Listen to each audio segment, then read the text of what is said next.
അല്ലാതെ രാവിലെ വന്ന ഫോട്ടോ എടുത്തിട്ട് മുഖമടിച്ച് വീണിട്ട് പെയിന്റ് മുഖത്തടിച്ചിട്ട് ഫോട്ടോ എടുത്തിട്ട് പത്രത്തിൽ കൊടുത്തിട്ട് മിംസിൽ പോയി കിടന്നിട്ട് എന്താണ് ബാക്കി ഞാൻ പറയുന്നില്ല. അവളൊന്നും താല്പര്യമില്ല. മറന്നു പോകരുത്, ഷാഫിക്കൊന്നും അറിയില്ല. ഷാഫി അന്ന് നേഴ്സറിയിലാണ് ഈ കാര്യങ്ങളൊക്കെ നടക്കുമ്പോ. കോൺഗ്രസ് ഓർമ്മ വേണം, ഞങ്ങളുടെ 1,30,000 പോയിട്ട് ജയന്തി നഗരാജിന് കൊടുക്കേണ്ട നിവേദനം ആർക്ക് കൊടുത്ത്? അംബിക സോണിക്ക് കൊടുത്ത്. ഷാഫിയും കോഫിയും ഒന്നും വർത്തമാനം പറഞ്ഞിട്ട് കാര്യമില്ല, രേഖയുണ്ട്. ഇപ്പൊ ഷാഫി ഇന്നലെ ഇവിടെ വന്നിട്ടുണ്ടാവില്ല. കോഴിക്കോട് മിംസിൽ അദ്ദേഹത്തിന്റെ മൂക്കിനൊരു മേജർ ഓപ്പറേഷൻ ഉണ്ടെന്നാണ് കോൺഗ്രസ് നേതൃത്വം പറയുന്നത്. രക്തം പരിശോധിക്കാൻ കൊടുത്തപ്പോ ലാബുകാർ പറയുന്നത് ഇത് നെരോലാക്ക് കമ്പനി കൊണ്ടുപോകും, ഇത് പെയിന്റാണ്, ഇതെന്തല്ല ഈ പുറത്തു പോയതൊന്നും വ്യക്തമല്ല എന്നാണ് ലാബുകാർ പറയുന്നത്. പിന്നെ അതിന്റെ വീഡിയോ ദൃശ്യങ്ങളൊക്കെ ഉണ്ട്. ആദ്യം തുടയ്ക്കുമ്പോൾ വിയർപ്പാണ്, പിന്നീട് വലത് ഭാഗത്തുനിന്ന് ഒരു KSUവിന്റെ പഴയ നേതാവ് തോർത്തു കൊടുക്കുമ്പോൾ അത് രക്തമാണ്. AT കോവൂരിനെയും മജീഷ്യൻ മുതുകാടിനെയും ഒക്കെ അത്ഭുതപ്പെടുത്തുന്ന പുതിയ ജാലവിദ്യകളാണ് അദ്ദേഹം നടത്തിക്കൊണ്ടിരിക്കുന്നത്. ഏതായാലും ഇപ്പോൾ കിടക്കുന്നത് ആശുപത്രിയിൽ വെറുതെ കിടക്കുക.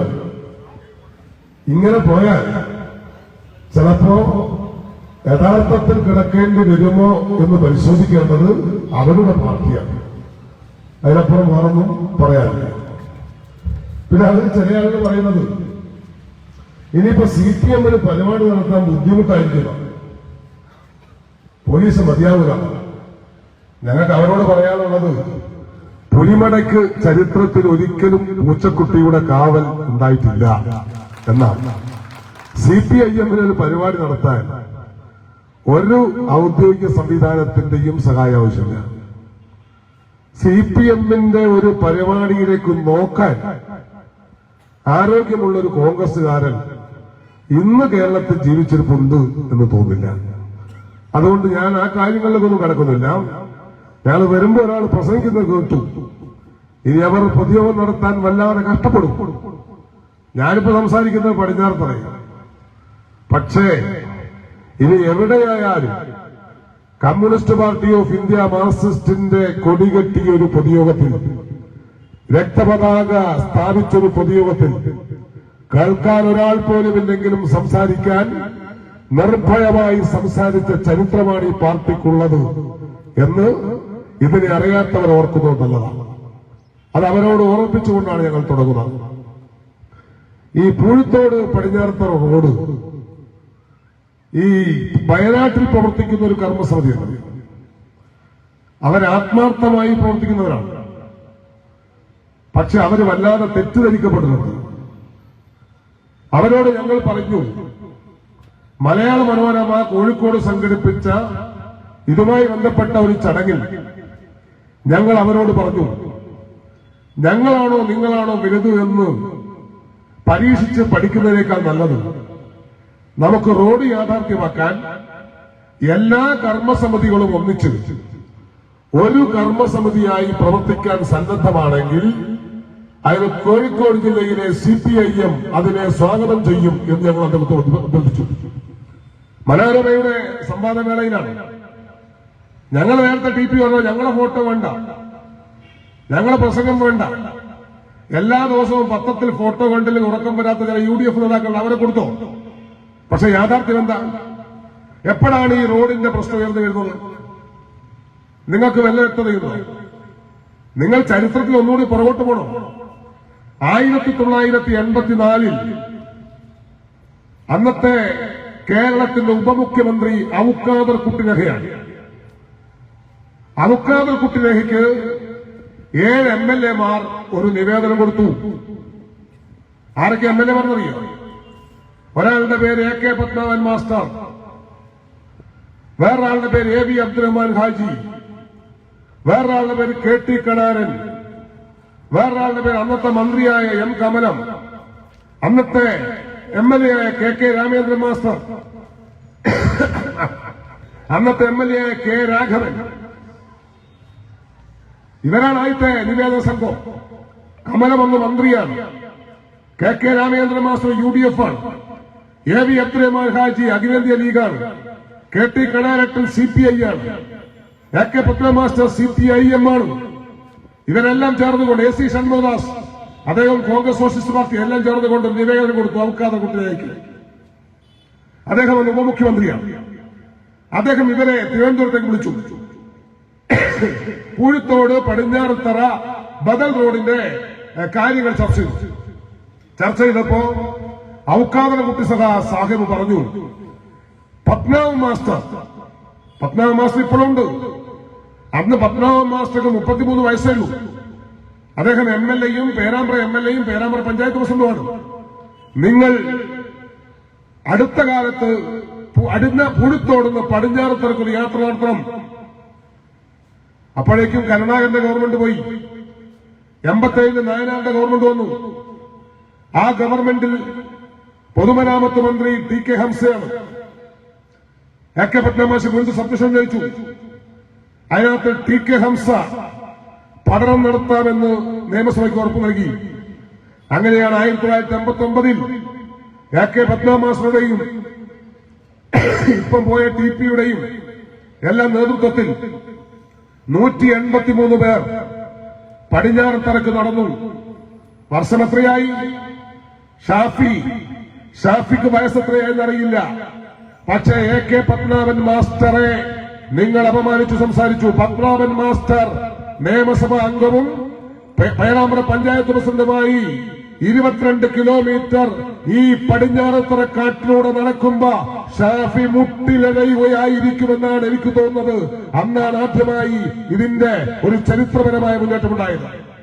ആരാവിടെ സ്വീകരിച്ചത്? കേരളത്തിലെ സോഷ്യലിസ്റ്റ് പ്രസ്ഥാനത്തിന്റെ ആരാധ്യനായിട്ടുള്ള MP വീരേന്ദ്രകുമാറിന്റെ നേതൃത്വത്തിലുള്ള അന്നത്തെ വയനാട്ടിലെ സംഘം ഇവിടെ സ്വീകരിച്ചു. അവിടെ ചർച്ച നടത്തി. അങ്ങനെ പൂഴിത്തോട് പടിഞ്ഞാറത്തറ ബദൽ റോഡ് എന്ന് പറയുന്ന ഒരാശയം ശക്തമായി ഉയർന്നു വന്നു. ആ ഉയർന്നു വന്ന ഘട്ടത്തിലാണ് 91-ൽ നമ്മുടെ TK ഹംസ പൊതുമരാമത്ത് മന്ത്രി അന്വേഷണം പ്രഖ്യാപിച്ചു. അന്വേഷണം പ്രഖ്യാപിച്ചപ്പോഴോ ഇവിടെ നമുക്ക് അനുകൂലമായ ഒരു അന്വേഷണ അന്തരീക്ഷമുണ്ടായി. അപ്പോഴാണ് കേരളത്തിന്റെ മുഖ്യമന്ത്രിയായി കരുണാകരൻ അധികാരമേൽക്കുന്നത്. കരുണാകരൻ കേരളത്തിന്റെ മുഖ്യമന്ത്രി, PKK ബാവ കേരളത്തിന്റെ പൊതുമരാമത്ത് മന്ത്രി. യാതൊരു പഠനവുമില്ല. ഒരു പഠനവുമില്ലാതെ കരുണാകരൻ ഇവിടെ പടിഞ്ഞാറത്തറയിൽ പൂഴിത്തോട് പടിഞ്ഞാറത്തറ റോഡിന് അന്നത്തെ മുഖ്യമന്ത്രി തറക്കല്ലിട്ടു.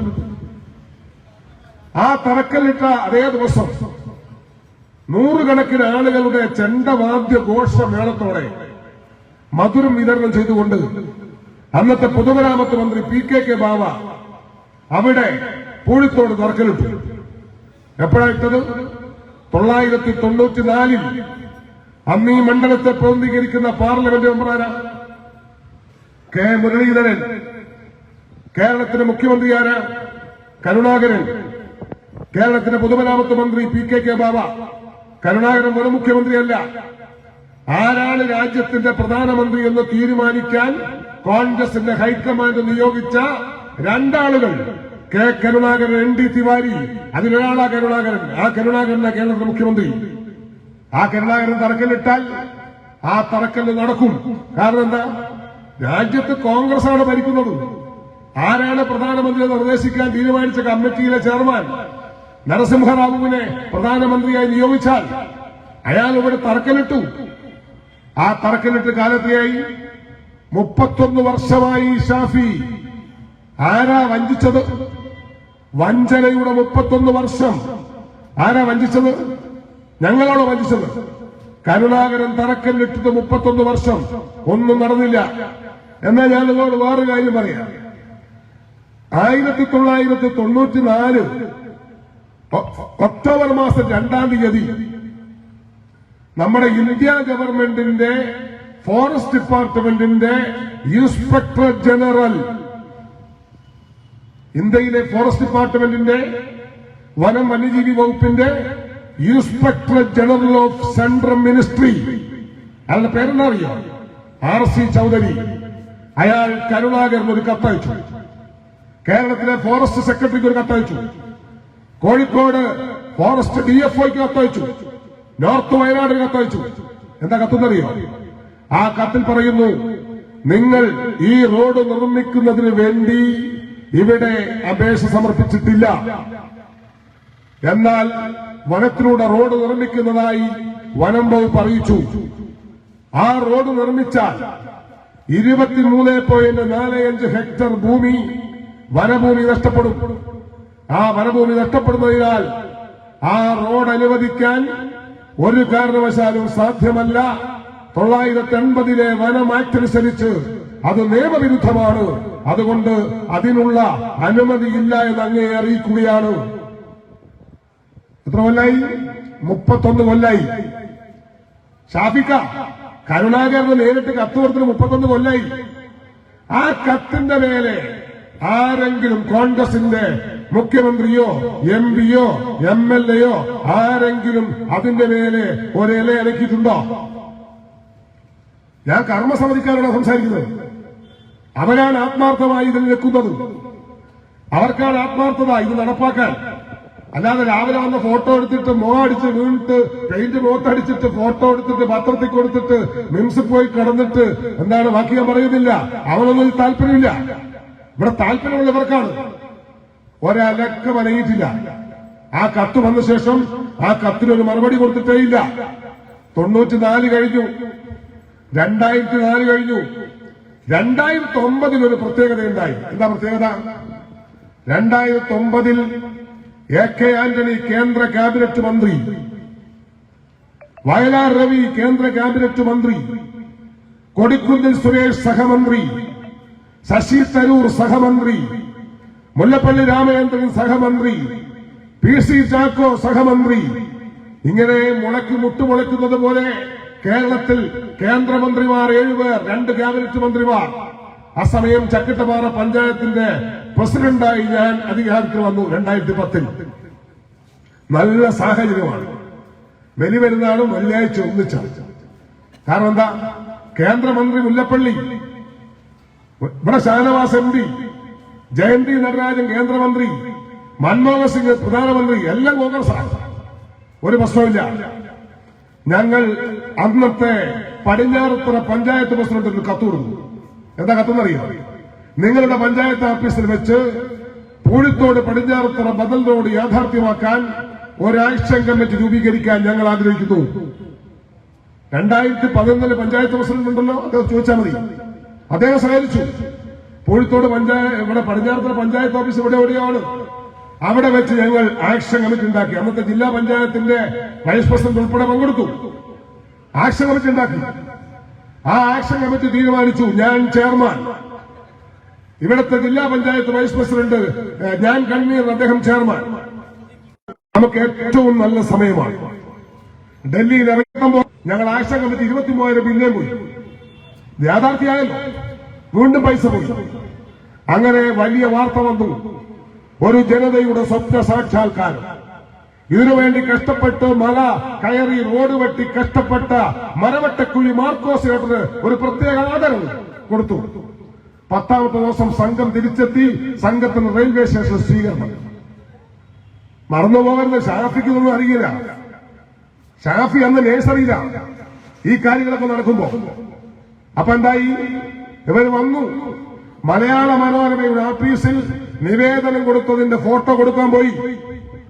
മനോരമക്കാരൻ പറഞ്ഞു, ഇത് ജയന്തി നടരാജനല്ല, അംബിക സോണിയ, ഇത് കുടുംബാസൂത്രണ മന്ത്രിയാണ്. കോൺഗ്രസ് ഓർമ്മ വേണം. ഞങ്ങളുടെ 1,30,000 പോയിട്ട് ജയന്തി നടരാജന് കൊടുക്കേണ്ട നിവേദനം ആർക്ക് കൊടുത്ത്? അംബിക സോണിക്ക് കൊടുത്ത്. അംബിക സോണി കുടുംബാസൂത്രണ മന്ത്രിയാ. ഞാൻ ആവള അമീത് നമ്മുടെ സുഹൃത്താ, ലീഗിന് ചോദിച്ചല്ല അമീത് എന്താ സംഭവിച്ചത്. അമീത് പറഞ്ഞു, എനിക്കൊരു ഭാഷയൊന്നും മനസ്സിലായിട്ടില്ല. എന്നെ ഇങ്ങനെ കൂട്ടി ടോമി മാഷ പോകും, ഞാനിങ്ങനെ കൂടുതൽ പോകുന്നല്ലാതെ ഇത് മാറി വീണിഞ്ഞു പുറത്ത് പറയരുത്. ഏത് നാട്ടുകാരോട്? എപ്പോഴാ? നിങ്ങള് രാജ്യം ഭരിക്കുമ്പോഴാ. മൻമോഹൻ സിംഗ് പ്രധാനമന്ത്രി, AK ആന്റണി രാജ്യം ഭരിക്കുന്ന ക്യാബിനറ്റ് മന്ത്രി, കേന്ദ്ര പ്രതിരോധ മന്ത്രി, വയലാർ രവി പ്രവാസി മന്ത്രി, നിങ്ങളുടെ നേതാക്കന്മാരെല്ലാം വകുപ്പ് രാജ്യം ഭരിച്ചുകൊണ്ടിരിക്കുമ്പോ ഒരു ചുക്കും ചുണ്ണാമ്പും നടത്താതെ അവിടുന്ന് അംബികാ സോണി കുടുംബാസൂത്രണ മന്ത്രിക്ക് അപേക്ഷ കൊടുത്ത് നാണം കെട്ട് മടങ്ങി വന്നവർ ഇപ്പൊ ചോദിക്കുക എവിടെയാണ് പടിഞ്ഞാറത്തെ റോഡ്? അവിടെ നിന്നോ? അവിടെ നിന്നില്ല. പിന്നെ വയനാട് മണ്ഡലം ഉണ്ടായ മുതൽ ആരാ MP? കോൺഗ്രസ് MP ഇല്ലേ? കോൺഗ്രസ് അല്ലേ MP? രാഹുൽ ഗാന്ധി ആരാ? രാജ്യത്തിന്റെ പ്രധാനമന്ത്രിയാവെന്ന് പറഞ്ഞാളാ, ആകണ്ട ആളാ. രാജ്യത്തിന്റെ പ്രധാനമന്ത്രിയായി വരും, നാളെ ഈ രാജ്യത്തിന്റെ ചരിത്രത്തിന്റെ ഗതിയെ മാറ്റിമറിക്കും എന്ന് പ്രഖ്യാപിച്ചില്ലേ? മാറ്റിമറിച്ചോ? വയനാട്ടിലുള്ള ആളുകൾ അവരുടെ നിരാശബോധം കൊണ്ടോ നിഷ്കളങ്കത കൊണ്ടോ എന്താണ് ടിപ്പറിന്ന് JCBന്ന് ടിപ്പറിലേക്ക് മണ്ണ് മറക്കുന്നത് പോലെ വോട്ട് മറച്ചു കൊടുത്തിട്ട് വയനാട്ടിലെ പാവപ്പെട്ടവർക്ക് എന്തെങ്കിലും ഒരു നേട്ടം ഉണ്ടാക്കിയോ? ഒരു യോഗം ഡൽഹിയിൽ വിളിച്ചു ചേർത്തു. ഇന്ത്യൻ പാർലമെന്റിൽ രാഹുൽ ഗാന്ധി വയനാട് പടിഞ്ഞാറത്തറ പുഴുത്തോടുന്നൊരു വാക്ക് പറഞ്ഞിട്ടുണ്ടോ? പറഞ്ഞിട്ടില്ല. അപ്പോഴാണ് ഇപ്പം പോയ ആളുണ്ടല്ലോ TP രാമകൃഷ്ണൻ, അദ്ദേഹത്തോട് ഞങ്ങൾ അഭ്യർത്ഥിച്ചു. അദ്ദേഹം ഞങ്ങളോട് പറഞ്ഞു, നമുക്കിവിടെ ഒന്നേ തുടങ്ങണം. 94 ഇല്ല, 31 കൊല്ലമില്ല, ഒന്നേ തുടങ്ങണം. എവിടെ തുടങ്ങണം? എവിടെ തുടങ്ങണം? ഞങ്ങൾ കേന്ദ്ര പരിസ്ഥിതി വകുപ്പും അതിന്റെ സെക്രട്ടറിയും പിന്നെ കേന്ദ്ര ഫോറസ്റ്റ് ഡിപ്പാർട്ട്മെന്റും ഒക്കെയായി സംസാരിച്ചു. അവർ പറഞ്ഞു, നിങ്ങൾ തുടങ്ങേണ്ടത് ഇവിടെയല്ല. എവിടെയല്ല? നമ്മുടെ പഴയ 94 മൈൽസ് കുറ്റിയിലല്ല തുടങ്ങേണ്ടത്. അവിടെ തുടങ്ങിയിട്ട് കാര്യമില്ല. RC ചൗധരിയുടെ കത്തുണ്ട്, അവിടെയല്ല തുടങ്ങണം. അത് അവിടെ അവസാനിച്ചു. കരുണാകരന്റെ തറക്കല്ല് ചൗധരിയുടെ കത്തിന് മേലെ കഴിഞ്ഞു. ഇനി അതിന് മേലെ ചർച്ചയില്ല. പിന്നെ ഒരു അപ്ലിക്കേഷൻ ഇല്ല. ഇനി എവിടെ തുടങ്ങണം? ഇനി തുടങ്ങാൻ വേണ്ടത് ഈ വയനാട് ബദൽ റോഡിന്റെ അലൈൻമെന്റ് നടത്താൻ വനത്തിൽ പ്രവേശിക്കാൻ വനം വന്യജീവി വകുപ്പിന്റെ അനുമതി വാങ്ങണം. 2024 ജനുവരി 9 കൊല്ലം കുറെ കഴിഞ്ഞു. ആ അനുമതി വാങ്ങാൻ പേരാമ്പ്ര MLAയും ഞാനുമെല്ലാം ചേർന്ന് വനം പരിസ്ഥിതി മന്ത്രി AK ശശീന്ദ്രനെ കണ്ടു, കത്ത് കൊടുത്തു. അദ്ദേഹം അനുമതി നൽകി. ഫെബ്രുവരി 14 പെരുവണ്ണാമൊഴി ഗവൺമെന്റ് ഗസ്റ്റ് ഹൌസിൽ MLA ഒരു യോഗം വിളിച്ചു. DFO ഉണ്ട്, പൊതുമരാമത്തിന്റെ എക്സിക്യൂട്ടീവ് എഞ്ചിനീയർ ഉണ്ട്, മുഹമ്മദ് റിയാസ് മന്ത്രിയുടെ പേഴ്സണൽ സ്റ്റാഫ് അംഗങ്ങളുണ്ട്, MLAയുടെ പേഴ്സണൽ സ്റ്റാഫ് ഉണ്ട്, MLA ഉണ്ട്, കോഴിക്കോട് ജോയിന്റ് ഡയറക്ടർ ഉണ്ട്, RD ഉണ്ട്, എല്ലാവരും ഉണ്ട്. അവിടെയാണ് തീരുമാനിക്കുന്നത് ഈ പുഴുത്തോട് പടിഞ്ഞാറത്തറ റോഡിൽ പ്രവേശിക്കണം. കാട്ടിലൂടി റോഡിന് അലൈൻമെന്റ് നടക്കണം. പിന്നെ അത് ഇൻവെസ്റ്റിഗേഷൻ വേണം. അങ്ങനെ സഖാവ് TP ഫെബ്രുവരി 23 ഫ്ളാഗ് ഓഫ് നടത്തി. എവിടെ? പൂഴിത്തോട് PKK ബാബ തറക്കല്ലിട്ട തറക്കല്ലിന്റെ മുകളിൽ നിന്നുകൊണ്ട് അവിടെ ഫ്ളാഗ് ഓഫ് നടത്തി. എന്നിട്ടോ ആദ്യമായി അനുമതിയോടെ വനത്തിൽ പ്രവേശിച്ചു. ആദ്യമായിട്ടുള്ള നടപടിയാ. ഇവിടുത്തെ കർമ്മസമിതിക്കാരെ മനസ്സിലാക്കണം, നിയമപരമായി വനത്തിനകത്ത് കടന്നത് ആദ്യമായിട്ടാണ്. അത് കഴിഞ്ഞപ്പോ എന്ത് പറഞ്ഞു? ഇൻവെസ്റ്റിഗേഷൻ വേണം. ഇൻവെസ്റ്റിഗേഷൻ എന്ത് വേണം? പണം വേണം. 1.5 കോടി അനുവദിച്ചു. ഇൻവെസ്റ്റിഗേഷൻ നടത്താൻ 1.5 കോടി അനുവദിച്ചു. ഈ മാസം 18 വരെയാണ് ഇൻവെസ്റ്റിഗേഷൻ ഡേറ്റ്. കനത്ത മഴ കാട്ടി പ്രവേശിച്ചുകൂടാ. അപ്പൊ വയനാട്ടിന്റെ കർമ്മസമിതിന്റെ വാട്സപ്പ് 18 കഴിയാൻ പോകുന്നു. ഇത് വഞ്ചനയാണ്. ഒന്ന് കാത്തിരിക്കണ്ടേ? കടുത്ത കാറ്റും മഴയത്തും വനത്തിൽ കയറാൻ പറ്റിയില്ല. വന്യജീവി പ്രശ്നം. ഇവിടെയാണെങ്കിൽ വാട്സപ്പിലൂടെ നിരന്തരം പറയുന്നു, ഇനി 18-ന് 4 ദിവസം കൂടി. 25 ദിവസം, 25 കൊല്ലം എന്തായാലുണ്ടായിരുന്നു, ഒന്നും ചെയ്തില്ല. അവസാനം അവിടെ ഇൻവെസ്റ്റിഗേഷൻ ആരംഭിച്ചു. ആരാ നടത്തുന്നത്? Uralungal labour contract society. അവിടെ ഇൻവെസ്റ്റിഗേഷൻ ആരംഭിച്ചു. ഇൻവെസ്റ്റിഗേഷൻ ഞങ്ങൾ ചേർന്നു, കാട്ടിൽ കയറി. അങ്ങനെ ഇൻവെസ്റ്റിഗേഷൻ നടന്നുകൊണ്ടിരിക്കുമ്പോ മനോരമയിലൊരു വലിയ വാർത്ത, ഇൻവെസ്റ്റിഗേഷൻ പൂർത്തിയാകില്ല, അത് പടിഞ്ഞാറത്തറ പുഴുത്തോട് റോഡ് ഇനി സ്വപ്നം മാത്രം. മനോരമയിൽ വാർത്ത, വലിയ വിവാദം ഉണ്ടായി. റിയാസ് മിനിസ്റ്റർ തിരുവനന്തപുരത്ത് പറഞ്ഞു, ഇൻവെസ്റ്റിഗേഷൻ പൂർത്തിയാക്കും, പൂർത്തിയായില്ലെങ്കിൽ സമയം നീട്ടിക്കൊടുക്കും. സമയം നീട്ടിക്കൊടുത്തു, 30 വരെ നീട്ടിക്കൊടുത്തു. പൂർത്തിയായില്ല. ഞാനിവിടെ ആധികാരികമായി പറയുന്നു, പുഴുത്തോട് പടിഞ്ഞാറത്തറ ബദൽ റോഡിന്റെ ഇൻവെസ്റ്റിഗേഷൻ ഇന്നലെ വൈകുന്നേരം 6 മണിക്ക് ഔപചാരികമായി പൂർത്തീകരിച്ച് 15-ാം തീയതി സർക്കാർ സമർപ്പിക്കുകയാണ്. രേഖ ആവശ്യപ്പെടാം. ഷാഫിയും കോഫിയും ഒന്നും വർത്തമാനം പറഞ്ഞിട്ട് കാര്യമില്ല, രേഖയുണ്ട്. പിന്നെന്താ ചെയ്തത്? മലയാള മനോരമ റിയാസ് മിനിസ്റ്ററെ വിളിച്ചു, ശശീന്ദ്രൻ മിനിസ്റ്ററെ വിളിച്ചു, ഞങ്ങളെ വിളിച്ചു. അവിടെ വെച്ച് മനോരമ ചോദിച്ചു, ഇതിന്റെ കാര്യങ്ങൾ ക്രോഡീകരിക്കാൻ ഒരു നോഡൽ ഓഫീസർ വെക്കുമോ? വെക്കും. പറഞ്ഞിട്ട് 4 മണിക്കൂർ കഴിയുന്നതിന് മുമ്പേ നോഡൽ ഓഫീസറെ തീരുമാനിച്ചു. GPS സർവേ പൂർത്തീകരിച്ചു, ഡ്രോൺ സർവേ പൂർത്തീകരിച്ചു. ഇപ്പോൾ ഒരു കാര്യം നിർദ്ദേശം വന്നു. നിർദ്ദേശം മലബാർ വന്യജീവി സങ്കാരത്തിൽ തൊടാതെ ഈ റോഡ് പൂർത്തീകരിക്കാൻ 2.74 2 കിലോമീറ്ററും 740 കിലോമീറ്ററും തുരങ്കമുണ്ടാക്കിയാൽ മലബാർ വന്യജീവി സങ്കേതത്തിൽ തൊടാതെ പൂഴിത്തോട് പടിഞ്ഞാറത്ത് റോഡ് കടന്നു വരും. ആ പ്രശ്നം പരിഹരിക്കല്ലോ. വലിയ പുഴകളില്ല, മലകളില്ല, ചുരമില്ല, പാറക്കെട്ടുകളില്ല. 17 കിലോമീറ്റർ കൊണ്ട് ഇവിടെ എത്തും. 186 കോടി. അപ്പോൾ റോഡിന്റെ നടപടിക്രമം പൂർത്തിയായി. ഇനി എന്ത് വേണം? സംസ്ഥാന നിയമസഭ ഐക്യകണ്ഠേന പ്രമേയമെടുക്കണം, മന്ത്രിസഭ തീരുമാനിക്കണം, കേന്ദ്ര ഗവൺമെന്റിന് സമർപ്പിക്കണം. അങ്ങോട്ട് സമർപ്പിച്ചാൽ അതേപോലെ ഇങ്ങോട്ട് അടിക്കുന്ന സാധനമല്ല ഇപ്പൊ ഉണ്ടാക്കിയത്. അതിലെന്താണ്? ലോക പൈതൃക ഭൂപടത്തിൽപ്പെട്ട സ്ഥലമാണിത്. പശ്ചിമഘട്ടം, മഹാരാഷ്ട്ര, ഗോവ, കർണാടക, തമിഴ്നാട്, കേരളം, 5 സംസ്ഥാനങ്ങൾ പശ്ചിമഘട്ടമാണ്. പശ്ചിമഘട്ടത്തിന്റെ മലനിരകളിൽ ആവാസ വ്യവസ്ഥകളെ തകർക്കാതിരിക്കാൻ നേരത്തെ പരിരക്ഷകളുണ്ട്. ആ പരിരക്ഷകളെല്ലാം പാലിച്ചുകൊണ്ട് ഒരു റോഡ് നിർമ്മിച്ചാൽ ഒരു ജനതയ്ക്കുണ്ടാകുന്ന നേട്ടത്തിന്റെ ആകെ രൂപമാണ് തയ്യാറാക്കിയത്. അതെല്ലാവരും, കോൺഗ്രസും BJPയും ലീഗും എല്ലാം ചേർന്ന് കേരളത്തിന്റെ ഒരു ആവശ്യമാണ്. ആ നിലയിൽ സമർപ്പിക്കുമ്പോൾ അനുമതി ലഭ്യമാകും. അല്ലേ? ആനക്കാമ്പൊയിൽ കള്ളാട് മേപ്പാടി തുരങ്കപാത എന്റെ മണ്ഡലത്തിലാന്നാ മറ്റേ ആൾ പറഞ്ഞത്. ആര്? ഈ സാധനം വരുന്നത് എന്റെ മണ്ഡലത്തിലാണ്. അവിടെ ഇതിന്റെ ഉദ്ഘാടനത്തിന് ഇവിടെ ഒരു ചങ്ങായി ഉണ്ടല്ലോ, കോഴിക്കോട് പോകുന്ന MLA, നമ്മുടെ കൽപ്പറ്റ MLA. അയാൾ അവിടെ ഉദ്ഘാടന സ്ഥലത്ത് ഇരിക്കുന്നുണ്ട്. പ്രസംഗം തുടങ്ങുമ്പോൾ പിണറായി പറഞ്ഞു, തുരങ്കപാതയ്ക്ക് തുരങ്കം വെച്ചവരെയും കാണുമ്പോൾ അതിയായ സന്തോഷമുണ്ട്.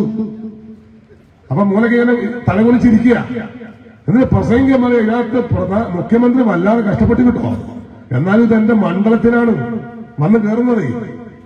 എടോ, ഈ കേരളത്തിൽ 2186 കോടി മുടക്കിയിട്ട് ഏത് ഇന്ത്യയിലെ 3ാമത്തെ തുരങ്കപാത വരും ആരെയും കണക്കാക്കിയോ? 62 അനുമതി വേണം, 1-2 പോരാ. 62. അതിന് 2 നിർദ്ദേശമുണ്ട്. ടാങ്കർ ലോറികളും മോട്ടോർ ബൈക്കും പ്രവേശിക്കരുത് എന്ന്. അവിടെ യൂത്ത് കോൺഗ്രസിന്റെ പൊസിഷൻ 4 ഞാൻ മോട്ടോർ സൈക്കിൾ എന്തായാലും പ്രവേശിപ്പിക്കും. ഇതിനകത്ത് കടന്നാൽ അത് മോട്ടോർ ബൈക്കിലില്ല. അകത്ത് കടന്നാൽ ശ്വാസം തടസ്സമുണ്ടായാൽ ആള് മരണപ്പെടാൻ സാധ്യതയുള്ളത് കൊണ്ട് സുരക്ഷയാ. എന്നിട്ട് യൂത്ത് കോൺഗ്രസ് ഞങ്ങൾ പ്രവേശിക്കും. BD സതീശന്റെ മക്കളല്ലേ, അവരത് പറയാതിരിക്കോ? നിങ്ങൾ ആവശ്യം നോക്ക്. അപ്പൊ എന്താണ്? കള്ളാടി മേപ്പാടി തുരങ്കപാത അതിന്റെ പ്രവൃത്തി ആരംഭിച്ചു. ഈ ഗവൺമെന്റ് അല്ലേ നടക്കുവോ? നിങ്ങൾ ആരെങ്കിലും പ്രതീക്ഷിച്ചിരുന്നോ? അന്ന് ബിഷപ്പ് ഉൾപ്പെടെ 10,000 അവിടെ പങ്കെടുത്തു. 10,000 ആളുകൾ. അവർ പറഞ്ഞു, മലയാളത്തിന്റെ മലയോര മണ്ണിന്റെ ചരിത്രത്തെ ഏറ്റവും വലിയ വികാസം. ഞങ്ങൾ അവിടെ പറഞ്ഞു, ഇന്നല്ലെങ്കിൽ നാളെ 10,000 സാക്ഷി നിർത്തി ഇടതുപക്ഷ ജനാധിപത്യ മുന്നണി ഗവൺമെന്റ് തുടരും.